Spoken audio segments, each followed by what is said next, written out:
Héloïse est sur le point de sortir. Ses parents n'en croient pas leurs yeux. Tu sors dans cette tenue? Lâche son père. Et alors, répond Héloïse, l'air stupéfait. Je vais faire les magasins avec des copines, c'est tout. Pas habillée comme ça, proteste sa mère. Mais maman, geint Héloïse, toutes les filles mettent ça. Et en plus, ça reflète ce que je suis. Eh bien, on n'aime pas ce que ça reflète, rétorque son père. Maintenant, monte te changer, jeune fille, ou tu ne vas nulle part. Les guerres de garde-robe ne datent pas d'hier. À ton âge, tes parents aussi ont probablement bataillé avec leurs parents. Et ça les mettait dans le même état que toi. Mais à présent, ils sont dans l'autre camp. Et tu es en perpétuelle guéguerre avec eux.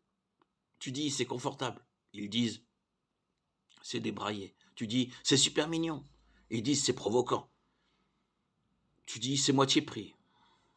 Ils disent, encore heureux, il en manque la moitié. Est-ce possible d'aboutir à un cessez-le-feu? Oui. Megan, 23 ans, l'a bien compris. On n'est pas obligé de se disputer, on peut parvenir à un accord. Un accord? Ça veut dire que tu dois t'habiller comme quelqu'un de 40 ans?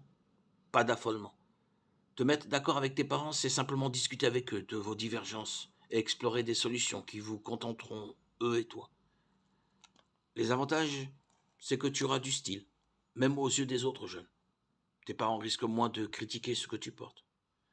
Et tes parents t'accorderont sans doute d'autres libertés s'ils voient que tu es sérieuse à cet égard. Alors, allons-y. Pense à un vêtement à avoir absolument, que tu as repéré dans un magasin. Et pose-toi la première question. Qu'en dit la Bible? Étonnamment, la Bible parle peu d'habillement. En effet, une lecture de toutes ces recommandations directement liées à ce sujet ne te prendrait que quelques minutes. Mais dans ce laps de temps, tu découvriras des principes sûrs et précieux. Par exemple, la Bible conseille aux femmes de se vêtir avec modestie et bon sens. 1 Timothée 2,19.